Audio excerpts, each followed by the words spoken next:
Il n'y a pas de souci de ce côté-là. Donc on commence par le Free State GT. Donc toutes les listes sont sur Best Coast Pairing. Je vous invite pour les plus curieux à aller voir. Vous aurez aussi la liste, enfin les listes d'armées de tous les autres joueurs, non pas que du top.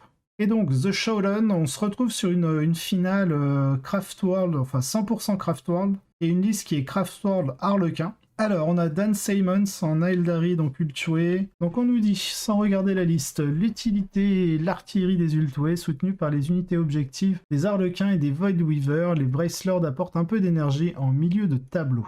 Alors on regarde la liste. On retrouve donc dans un Vanguard Craft World. On a Barot.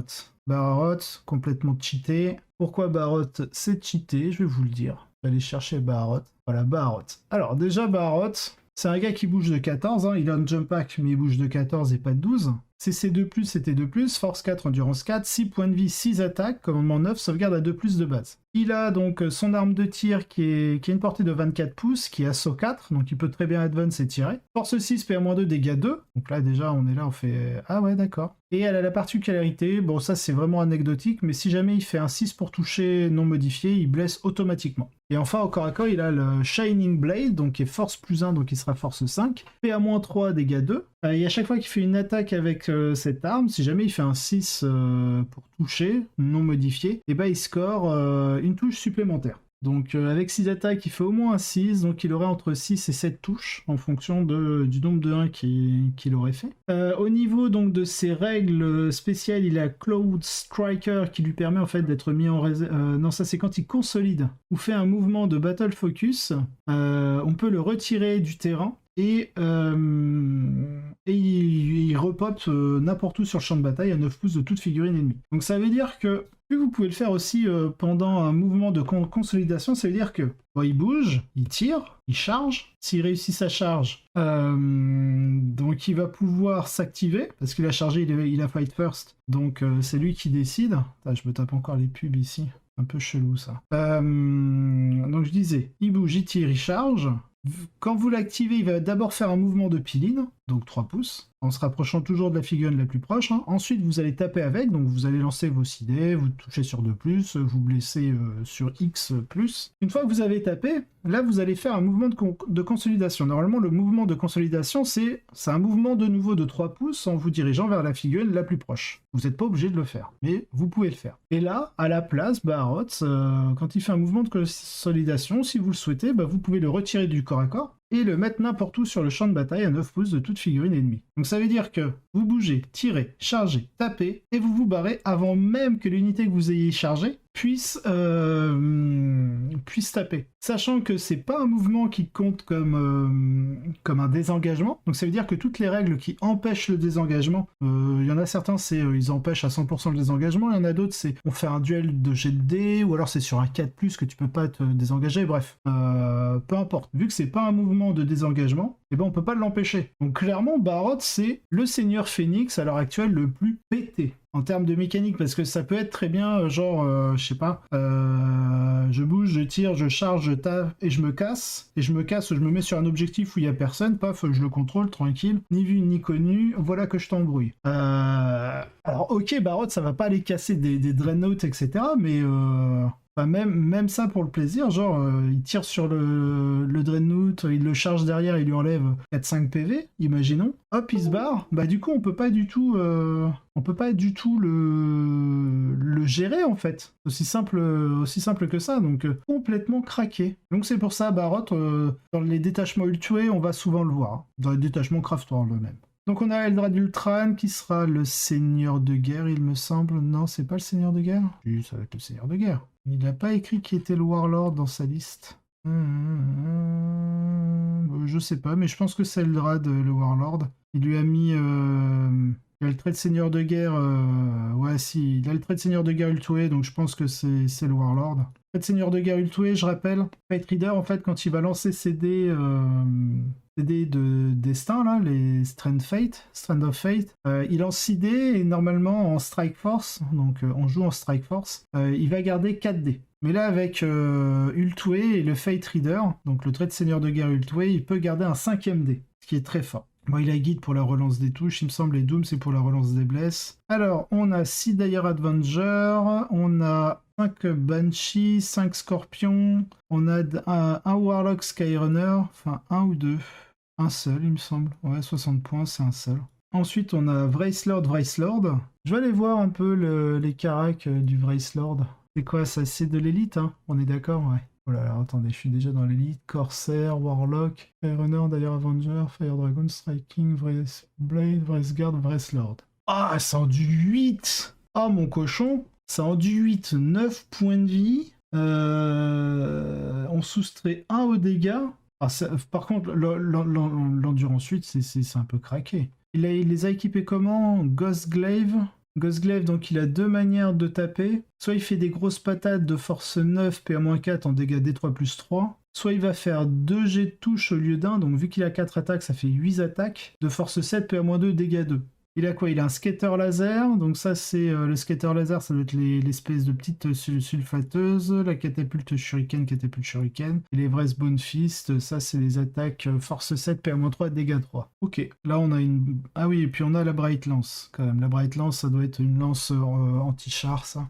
Mais attendez, c'est pire que des armures Chrysisto. Ça a 1, 2, 3, 4 armes de tir, mais ça a de quoi mettre des grosses patates au cac. Ok, bah qu'est-ce que vous voulez ça coûte que 140... Non mais attends, non mais faut arrêter. Faut arrêter. On a un châssis qui a 9 PV en du 8. Moi, quand je suis là... Alors ok, ça a pas d'invue, certes. Il a pas d'invue, ok. Mais en du 8, quoi. Moi, je sais pas, quand je vais dans mes listes, là, que je veux faire...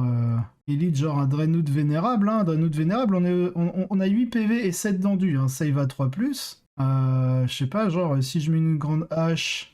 Même, ouais, si, mais même pas, allez. On va économiser, on va mettre une grande griffe et un bouclier. Allez, je suis à 150 points. Pour 7 d'endu, 8 PV. Un vue à 4, certes. Mais, mais on a 0 tir. On a pas de zob en tir. On a juste un mec qui va courir.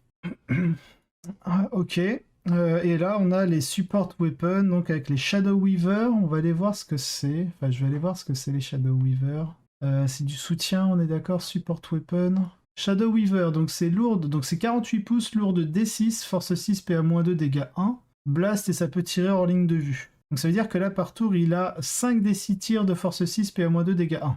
Bon, ça reste du dégât 1, certes, mais putain, PA-2, quoi. On a un Wave Serpent pour le transport, et derrière on va avoir donc les Arlequins en light. Donc en light, je rappelle, pour leur tirer dessus, on touche forcément sur 4+, au minimum si on est à plus de 12 pouces 2. Sympa. De l'autre côté, on a un Shadow Seer, donc avec tous les sorts qu'il faut. Je vais juste me mettre sur les datasheets. Arlequin, voilà, Shadow Seer. Alors... De base, le Shadow Seer, Shield from Arm, donc c'est une capacité d'aura, toutes les unités bases et personnages à 6 pouces du Shadow Seer. On a -1 pour les blessés. Sachant que toute l'armée est sous un vue 4+, en gros. Rising Crescendo, Luck of the Lost God, Harlequin Panoply, ouais c'est ça. Toute l'armée est sous un vue. Ok, on a les troupes. C'est 4 attaques par tête de pipe, les troupes. Ok, on a les Void Weaver. Les Void Weaver, il me semble qu'ils ont un truc en plus, les Void Weaver. Sky Weaver, non, c'est pas les Sky Weaver, c'est les Void Weaver. Alors ils ont quoi? Ils ont le Holo, donc c'est l'invue à 4, le Hovering, ok, le Ride of the Wind. À chaque fois que cette unité advance, ok, elle advance de 6 pouces auto. Mirage Launcher, on a -1 pour les toucher. Et on peut pas reroll les jets de touche. On est à plus de 12 pouces. On touche forcément sur 4+. Si on a -1 pour les toucher, mais normalement si on a -1 pour les toucher, non, ça implique pas le 4+. Le 4+ passe pas en 5+. Parce qu'en fait, le wording du 4+, c'est tous les jets de 1, 2, 3 sont ratés. Mais en fait, ce qui se passe quand on applique les malus, c'est si par exemple vous devez toucher sur 3+, que vous avez -1 pour toucher, bah, vous allez toucher sur 4+. Et si eux, ils ont une règle en mode, bah, vous ratez vos jets 1, 2, 3... Sur moi, en fait, le -1 va pas se stacker sur cette règle-là. Le -1, en fait, il s'applique directement sur votre capacité de tir, ou de corps à corps, en fonction du -1 pour toucher. C'est un peu comme si vous arrivez, vous tirez au bolter sur un Space Marine, vous le blessez sur 4+, s'il claque une transhumane, pardon, c'est pas ça, c'est si vous devez le blesser sur 3+, qui claque une transhumane, mais que de base vous avez -1 pour le blesser, bah c'est con. En fait, le -1 pour blesser de 3+, vous passez à 4+. Et de base, vu qu'il fait transhuman, bah, on pouvait le blesser de toute manière sur 4+. Et en fait, là, ça revient au même pour le jet pour toucher, via l'application de malus. Donc, ouais, ça, c'est pas fou, Mirage Launcher. Ça va être intéressant lorsqu'on va arriver à moins de 12 pouces, enfin, à 12 pouces ou moins. Ok, donc en fait, ils n'ont pas de transhuman sur leur véhicule. Je sais pas pourquoi, des gens m'avaient dit qu'ils avaient une transhuman, mais je pense qu'ils se trompaient parce que c'est sur nos jets pour toucher qu'on touche à 4+, quand on est à plus de 12 pouces. Et on a un Star Weaver. Alors, le Star Weaver, il est open top-head, il a l'invue à 4, il a overing. Il a l'advance, il a aussi le -1 pour toucher, on peut pas reroll les jets de touche. Ça, par contre, empêcher les rerolls de touche, c'est tellement fort. C'est abusé. Ok, donc là, on a mec ultué, donc il doit y avoir pas mal de mécanisation. Alors, on a Eldrad, ça on en a parlé, les Rangers, Traven Troop. Donc là, on a une patrouille. On a le Warlock Skyrunner, on a Warp Spider, Windrider. Ok, on a Falcon, et ensuite on a une Vanguard avec Baharot. Oh lol, il y a Baharot, tiens. Des unités de Dire Avenger, une unité de Banshee, une Scorpion, 2 Wrestlord. Ah ouais, le Wrestlord, ça a l'air fort, dites-moi. 2 Night Speeder, ah bah, faut pas oublier, hein, le Night Speeder, c'est un solide B+. Pour ceux qui étaient là lorsqu'on a lu, c'était la semaine dernière, il me semble. C'était un joueur Eldar de l'équipe de Goonhammer qui faisait un peu son débrief. Son débrief et il disait que justement les Night Spinners c'était pas terrible, c'est un solide B+. Donc t'es là, tu fais. En tant que joueur Space Marine, t'es là, tu fais ok, tu vaux que 5 points plus cher qu'un Whirlwind et tu fais 4 fois plus mal. Et à part ça, t'es un solide B+. À chaque fois, un Night Spinner, hein, c'est 2d6 tir de force 7, PA-2, dégâts 2, blast, il me semble, et vous pouvez tirer hors ligne de vue. Donc moi, ça m'a pas l'air d'être un solide B+, hein, c'est un bon A. C'est pas un A+. Je pense que le Wrestlord a des chances d'être un peu plus dans le A+. Non, même pas, les Banshee et les Dire Avenger. Dire Avenger, maintenant qu'ils sont en élite, hein, on peut plus les jouer en troupe. Mais du coup, ils restent très joués, hein, parce que c'est un bon volume de tir en saturation avec une très très bonne PA. Alors, et enfin, on finit sur un Wave Serpent pour le transport. Alors, qu'est-ce qu'on nous raconte? Quoi qu'on nous dit? Deux types d'Aeldari pour commencer ici. La puissance d'éclosion précoce de Craftworld et d'Arlequin mélangée contre une pure construction de Mecha Azuriani. Les deux utilisent le monde d'artisanat d'Ultué, qui est probablement le plus remarquable des options disponibles, avec Bieltan en deuxième place. C'est ça. Moi, j'avais noté Bieltan qui était pas mal, mais de manière assez claire. Et ont une quantité raisonnable de chevauchement, overlap, ok, dans certains de leurs noyaux. Mais ensuite une divergence assez claire quand il s'agit d'ajouter quelques unités de puissance pour rendre la liste plus vivante. En ce qui concerne ce qui est partagé, les deux armées se préparent à de puissantes suites de To the Last en gardant la plupart de leurs coups bas. Cela permet aux deux armées de choisir Eldrad et Baharot comme deux de leurs choix. Puis un troisième choix difficile à gérer pour le dernier. Les Void Weaver dans la liste de Dan est un large éventail de choix dans celle de Ryan. Probablement un Night Spinner la plupart du temps. Mais certains matchs pourraient changer cela. Commencer fort sur To the Last force les adversaires à jouer un jeu proactif sur les Aeldari, ce qu'ils sont généralement bien préparés à exploiter. Donc c'est un choix, et Baharot se démarque vraiment comme l'un des choix de personnages pour To the Last les plus méchants. Bah oui, parce que comme du principe, tu peux aussi bien jouer offensif avec Baharot, c'est-à-dire bouger, tirer, charger, taper et te barrer, sans même que l'adversaire ne puisse répliquer ou t'empêcher de désengager, hein, ce que je rappelle, c'est pas un désengagement. Bah ouais, c'est fort. Puis Eldrad derrière, bah Eldrad, il reste derrière une ruine, bien caché, à faire ses pouvoirs psychiques, là, piou piou piou, et tu l'atteins jamais. Choisir Eldrad et Baharot comme deux de vos choix de personnages est aussi un moyen de répondre à la fin de PC des Azuriani. Aucun des deux n'a besoin d'une relique pour fonctionner, vous pouvez donc utiliser ces points pour acheter un détachement et équiper d'autres unités à la place. Sur cette note, les deux armées ont un Warlock Skyrunner sur Sunstorm avec Seer of the Shitting Vector. Le premier peut être un incroyable bouton d'objectif sécurisé d'urgence, et le second est essentiellement une évidence si vous avez un endroit où il peut aller, car l'investissement de 1 CP est généralement remboursé. Un Warlock super rapide est aussi un excellent lanceur de sorts, de pouvoir psychique, d'action psychique, mais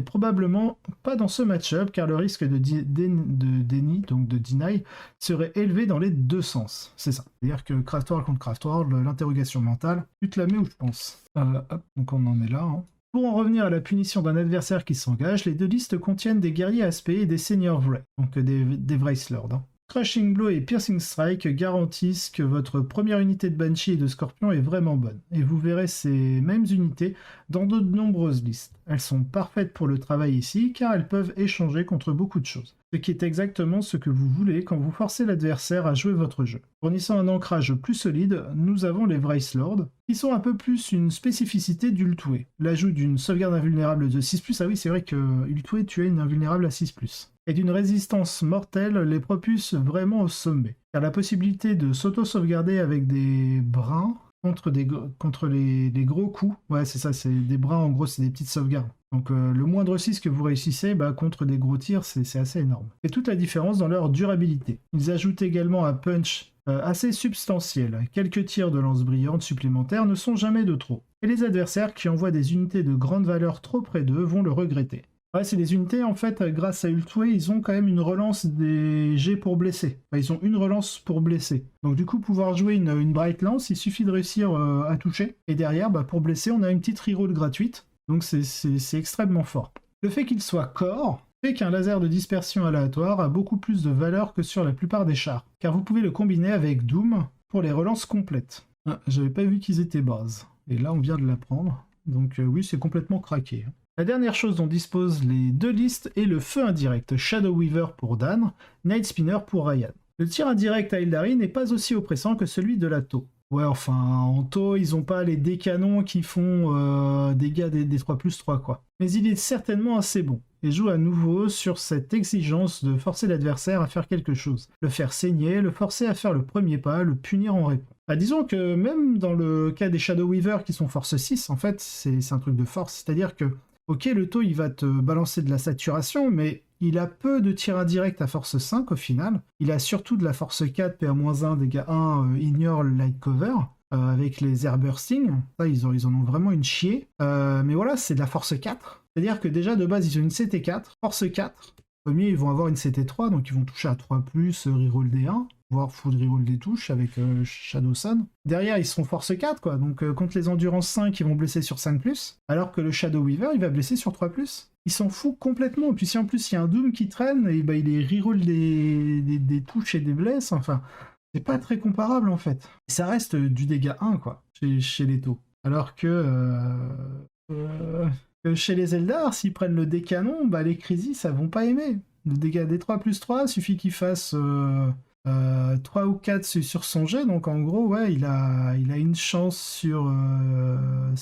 Alors attends, il a 2 chances sur 3 de tuer une Crisis net avec des canons. Enfin bref. Alors là, on a alors RND, c'est Retrieve Nashman Data. C'est là que se situe le chevauchement, et l'étendue de ce chevauchement montre assez clairement quels sont les véritables points forts de Craftworld. Pour le dernier tiers environ, les deux listes prennent des directions différentes. Dan inclut une patrouille d'Arlequins pour avoir accès aux incroyablement puissants Void Weaver, quelques troupes pour le jeu d'objectifs et un chat de cire comme lanceur d'action potentiel supplémentaire. Et une certaine puissance de feu psychique. Ryan, quant à lui, s'en tient à Craftworld et opte pour l'une de mes configurations préférées du livre, à savoir 2 Falcons remplis de Dire Avenger, puis une unité de moto dispersion et une unité d'araignée Warp pour une puissance de feu volumique. 6 Vengeurs dans un Falcon est l'une des meilleures configurations de Retrieve Nashman Data disponible actuellement, et elle est incroyablement agréable à utiliser. Et le fait d'avoir des Falcons dans la liste donne également une certaine flexibilité sur la façon dont vous déployez les aspects de mêlée, si le match le demande. Ce qui peut être très utile contre les taux. Les araignées, quant à elles, sont des vampires vicieux qui sortent du warp, et les Skaterbikes peuvent asséner beaucoup de coups tout en utilisant Battle Focus, peut-être avec Matchless Agility, pour rester raisonnablement en sécurité. Ils peuvent également s'attaquer à la Retrieve Nashman Data en cas d'urgence, et il est évident que les deux armées ont investi massivement pour rendre cela possible, ce qui n'est pas surprenant puisque les secondaires du Codex Azuriani sont tout juste corrects. Alors, on va aller voir le Falcon. Il me semble qu'il peut bouger et débarquer. Hein. Ou alors c'est un stratagème qui permet ça. Overtank, explode. Ah non, il peut pas bouger et débarquer. Mais je pense qu'ils ont un stratagème. On va aller voir du côté stratagème. Je vais aller voir. Alors, les stratagèmes. On avance, on recule. Ça, c'est les Crusades, on s'en fout. Les pouvoirs psychiques, voir leurs traits, les reliques. Les trucs d'Exarch. Les stratagèmes. Alors, je vais vite fait, hop. Check, Guardian, Harlequin, Battle Focus, d'ailleurs Avenger. Ok, c'est pas ça. Harlequin, Farcir, Phoenix Lord, Warlord, Avatar, Warlock, Farcir. Putain, ils ont une chier de trucs pour leur perso. Prisme de feu, Harlequin Inari, Shooting Phase. On check quand même un fantasme. Non, c'est pour fallback, phase de mouvement. Craftworld. Non plus. Tears of Isha, ça c'est les L'Evrace Construct. Ça c'est pour le farcir ensuite. Avant la bataille. Reanimator Shard. Fusion Charge. Shield Discharge. Charge Phase. Harlequin Infantry. Harlequin Troupe. Infanterie Harlequin. Là on doit être dans les... Non d'accord, donc ils peuvent pas bouger, débarquer et faire l'action. Très bien, très bien, très bien. Si seulement les escouades de scouts, on pouvait mettre 6 scouts dans un Landspeeder Storm, on pourrait aussi s'amuser à faire ça. Non, bah ok, ils ont pas de stratagème par rapport à ça. Je suis mauvaise langue, pas de souci. Ok. Alors, 2 tours sur les elfes alors. Comment se compare-t-il? Dans cette mission, la liste de Dan a pris l'avantage et il a fini par remporter la partie. Bien que le score ait été assez élevé des deux côtés, il y a plusieurs raisons à cela, mais les principales sont les suivantes. Attends, donc c'est Dan qui a pris l'avantage et Dan c'est quelle version de liste? Dan c'est la version avec les Harlequins. Là, vous imaginez les duels de Baroth? Les deux ont Baroth, genre il y a le premier Baroth qui charge le Baroth, qui le tape et qui se barre. Ensuite, c'est l'autre Baroth qui bouge, qui charge, qui tape et qui se barre. Vous imaginez les combats de... le choix de Dan, To the Last, semble un peu plus fiable. Les Night Spinners pourraient peut-être réduire la grande unité de Void Weaver, qui restera probablement en sécurité avec Fire and Fade. Au cours de la partie, s'ils ne font rien d'autre, mais s'y laissés, les Void Weaver peuvent simplement se mettre en réserve stratégique jusqu'au dernier tour avec Virtuoso of the Webway. En revanche, quel que soit le choix final de Ryan, il sera un peu plus vulnérable. Dan a un peu plus de facilité à obtenir de la valeur de son artillerie. Les Wind Riders sont une cible juteuse, tout comme les Dire Avengers, une fois qu'ils ont fait leur truc. Les araignées Warp ont la vie dure dans ce match-up. L'architecte des miroirs ne les vend pas dans le truc clé de l'Arlequin. Et si elles tombent n'importe où, à moins de 18 pouces de la grande unité de Tisseurs de l'Ombre, elles ont un aller simple pour la ville de Forwarned. Je sais pas ce que c'est... Si je demande juste à traduire ça... Prévoyant, la ville prévoyant, ok. Je comprends pas trop cette trad. En gros, c'est ce qu'on appelle le pouf mallette, je pense. Pour cette mission en particulier, le Starweaver jetable est un atout extrêmement utile à avoir pour simplement se garer sur un objectif. Cela ne veut pas dire que c'était gagné d'avance, car les largages de Falcon des Dire Avengers sont un moyen très efficace de nettoyer toute l'infanterie de Dan qui est sortie pour faire quelque chose, et vous avez également la possibilité de larguer le Falcon et de ne pas débarquer pour créer une certaine pression, ce qui sera le bienvenu ici. L'armée de Ryan peut vraiment mettre la plupart de ses adversaires sous une pression brutale à plusieurs niveaux. Les astuces surnoises des Harlequins sont suffisantes pour leur permettre de s'en sortir. Et ils ont fini en tête. Donc on voit un 96 à 78 pour la version Eldar Harlequin, donc il a quand même réussi à faire un gros scoring, le joueur Craftworld, mais c'est vrai que l'Harlequin ajoute un bon petit bonus. Alors là, ce qu'il nous rajoute un peu en détail, beaucoup d'Ulto et Shadow Weaver punissent les adversaires qui se cachent, de bons coups de poing à lancer depuis les unités Banshee et Scorpion, l'Everest Lord fournit un crunch rentable, surtout avec une invulnérabilité pour Strand of Fate. Ah oui, c'est vrai qu'avec Strand of Fate, du fait qu'ils aient une invulnérable à 6. En fait, si vous avez réussi à obtenir des jets de sauvegarde automatiques, bah, pour pouvoir sauvegarder vos seigneurs fantômes, vous pouvez dire, bah hop, je réussis ma sauvegarde, je fais un 6. C'est très fort. Les Void Weaver montrent pourquoi ils sont une unité de rupture des Harlequins. Le trio To the Last de Baroth Eldrad et les Void Weaver est très difficile à gérer. À peu près ce qui a été dit plus haut. Les meilleures unités d'Azuriani rencontrent certaines des meilleures unités d'Harlequin pour un combo mortel. En dehors du contexte d'un miroir Eldar, il est intéressant de souligner que Baroth est vraiment bon dans un lato, car il peut rester assis sur un objectif lointain avec l'objectif sécurisé en place pendant 2 et parfois 3 tours, grâce au Phoenix Reborn. Même s'il lui lance un tas de missiles intelligents et que cette liste est vraiment bonne pour les secondaires psychiques, entre un Shadowseer et un Warlock à vélo, super rapide. Félicitations à Dan pour avoir mené la charge des Aeldari. Donc ensuite on a une liste Drukhari / Harlequin. Donc au niveau Drukhari, on a un bataillon avec Drazar et un homoncule. On a Vrac, avec juste des Vrac Blade, tout nus. On a 10 grotesques, c'est ça, 1, 2, 3, 4, non, on en a 8. 8 grotesques, 2 x 5, un cube, un raider, un venom. Et ensuite en arlequin, on va avoir, donc c'est des lights toujours, Shadow Seer, une troupe, Skyweaver, Voidweaver, Voidweaver. Alors, on nous dit, sur la liste. Les grotesques jouent les ralentisseurs pour une aile volante d'Arlequin. Les unités de contre-attaque Drukhari punissent les adversaires qui tentent de s'approcher des clowns. Donc les clowns, c'est les Arlequins. Une autre configuration incroyablement difficile à gérer jusqu'à la fin. Ouais, parce qu'en plus, il faut pas oublier, hein. Mais le détachement Arlequin dans les listes Drukhari ou Craftworld, elle n'enlève pas les règles qui vous obligent à avoir, par exemple chez les Drukhari, c'est Power from Pain. Vous êtes obligé d'avoir une liste full Drukhari pour pouvoir avoir accès à Power from Pain. Mais dans les règles d'Arlequin, on stipule bien que vous avez le droit de prendre une patrouille d'Arlequin sans perdre vos règles uniques d'armée. LOL. C'est un peu comme si on nous disait en Imperium, genre pour l'Astra Militarum, vous avez le droit d'avoir une patrouille Astra Militarum sans briser les règles de votre armée, les règles uniques de votre armée. LOL. Enfin, bref.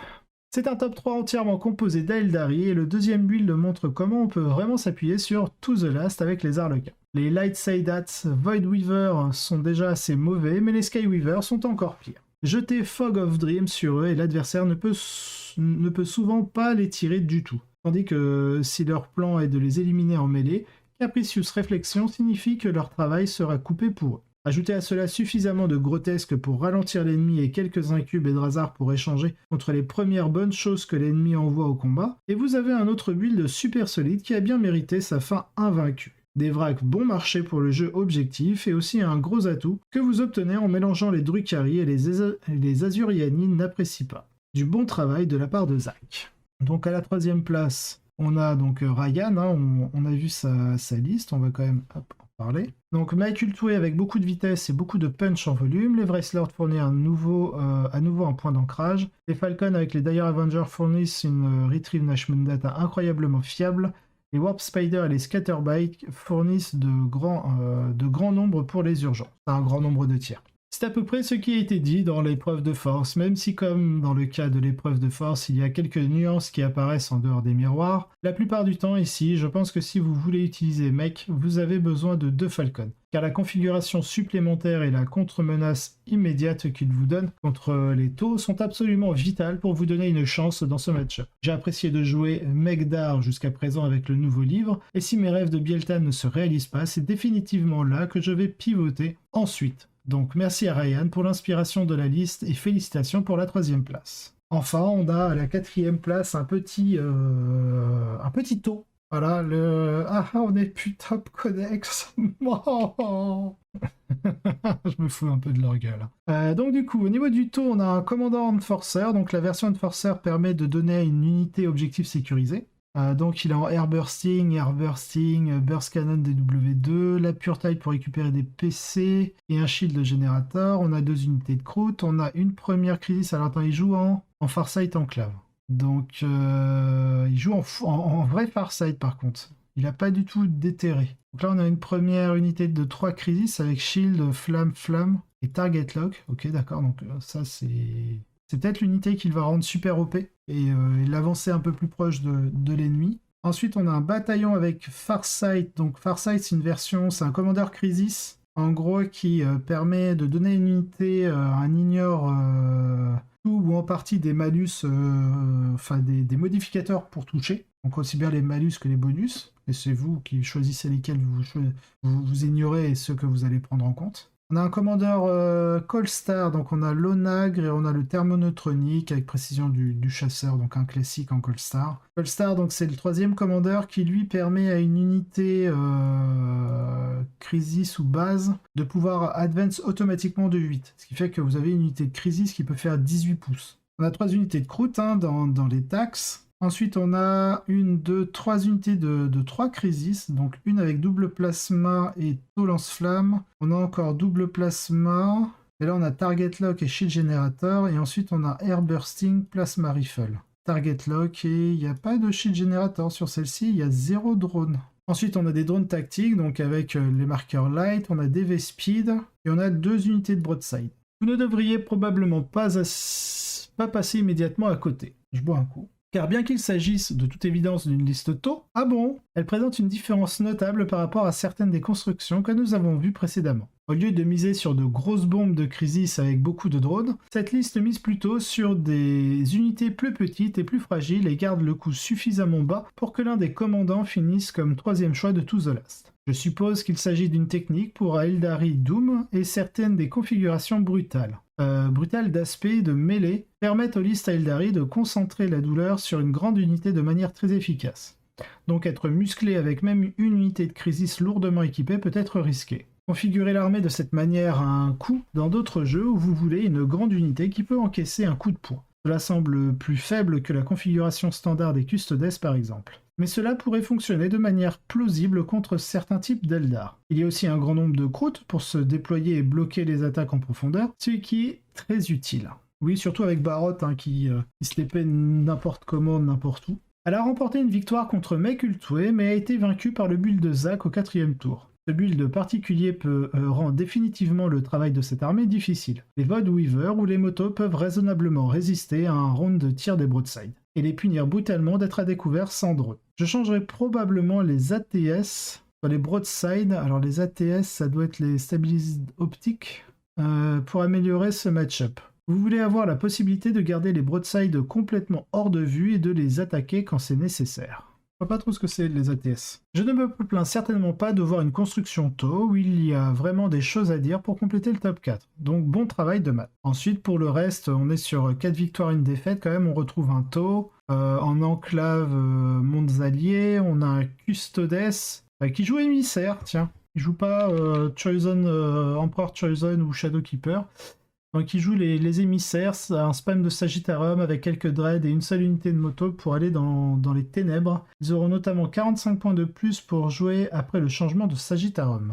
Ok, donc on retrouve encore un Custodes, cette fois-ci en Emperor Chosen. On a un autre Azuriani qui joue Ultway Mecha. On a un autre encore Custodes, mais cette fois-ci en émissaire. Ah mais c'est ça, hein. Avec les Arlequins qui peuvent advance et charge, désengager, charger, donc ils sont capables d'avoir beaucoup d'unités sous Fight First. Bah, les émissaires, c'est le trait qui donne forcément Fight First. C'est le Shield Host qui donne à tes unités Custodes le Fight First. Donc ce qui fait que même quand tu te fais charger par des Arlequins, bah, il va pouvoir activer qu'une unité. Ensuite ce sera à toi, le joueur Custodes, de t'activer parce que tu auras des unités Fight First. Et c'est un bon moyen, on va dire, d'encaisser ou de lutter, entre guillemets, contre le Harlequin. Et ça se voit, on a 2 émissaires dans le top 10, et juste ce qu'il y a derrière le 9e, c'est un Harlequin. Donc ça se trouve, lui a été matché contre un peu plus de Custodes que les autres joueurs à Aeldari, potentiellement. Donc là c'est pareil, on a un émissaire, ici on a un Harlequin. Qu'est-ce qu'il nous dit sur cet Harlequin? Des Saïdats sombres, du coup là on n'est pas sur du light, on est sur du dark, lourdement mécanisé avec une grande troupe, des personnages assassins, beaucoup de Star Weaver emballés et 4 Void Weaver divisés en 2 unités. Et enfin on a un tour en Borkan, triple Storm Surge. Triple Storm Surge, ah oui le gars il a pas l'air d'avoir fait une liste fine. En même temps vu le coup de la Storm Surge, je suis pas étonné en vrai.